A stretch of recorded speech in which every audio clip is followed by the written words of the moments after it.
आज हम बात करने वाले हैं कंपोजिशन व्यापारी कौन कौन सा टैक्स जीएसटी में पे करते हैं। जो स्मॉल टैक्स पेयर के लिए जीएसटी में स्कीम रखी गई है कंपोजिशन, वो व्यापारी कौन कौन से टैक्स पे करते हैं। तो आज की इस छोटी सी क्लास में मैं आपको बताने वाला हूँ। कंपोजिशन व्यापारी सबसे पहले टैक्स जो चुकाता है उसे कहते हैं इनपुट टैक्स।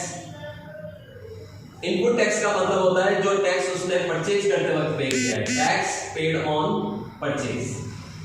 तो जब भी कोई कंपोजिशन व्यापारी किसी रेगुलर टैक्स पेयर से कोई गुड्स खरीदता है तो जो टैक्स वो रेगुलर रेट से देता है रेगुलर टैक्स पेयर को, उसको इनपुट टैक्स कहते हैं। दूसरा जो टैक्स होता है उसे हम कंपोजिशन टैक्स कहते हैं।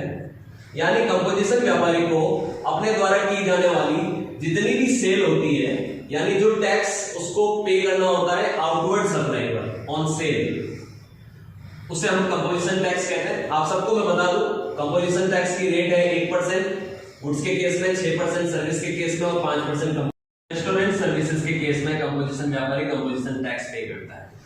तीसरी तरीका का जो टैक्स होता है वो होता है रिवर्स चार्ज मैकेनिज्म में चुकाया जाने वाला टैक्स, जिसे हम कह सकते हैं tax paid on RCM purchase. Reverse charge mechanism एक ऐसा कॉन्सेप्ट होता है जिसके अंदर अगर कोई व्यापारी, अगर कोई रेसिपिएंट कोई भी गुड्स या सर्विसेज जो कि गवर्नमेंट द्वारा नोटिफाई किए गए उसको खरीदता है तो उसे खरीदने वाले को टैक्स देना पड़ता है। इसे कहते हैं आरसीएम टैक्स, जो कि purchase on RCM, purchase on the basis of RCM.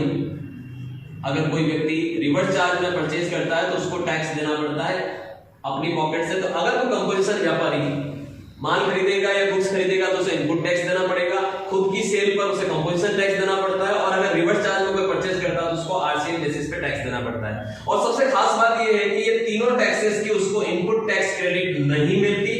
यानी कंपोजिशन स्कीम अगर आप लेते हैं तो आपको ये सारे टैक्सेस पे करने पड़ेंगे और अपनी स्वयं की पॉकेट से पे करने पड़ेंगे, क्योंकि आप कंज्यूमर से नहीं ले सकते, और आपको इसकी इनपुट टैक्स क्रेडिट भी नहीं मिलती है। Thank you so much.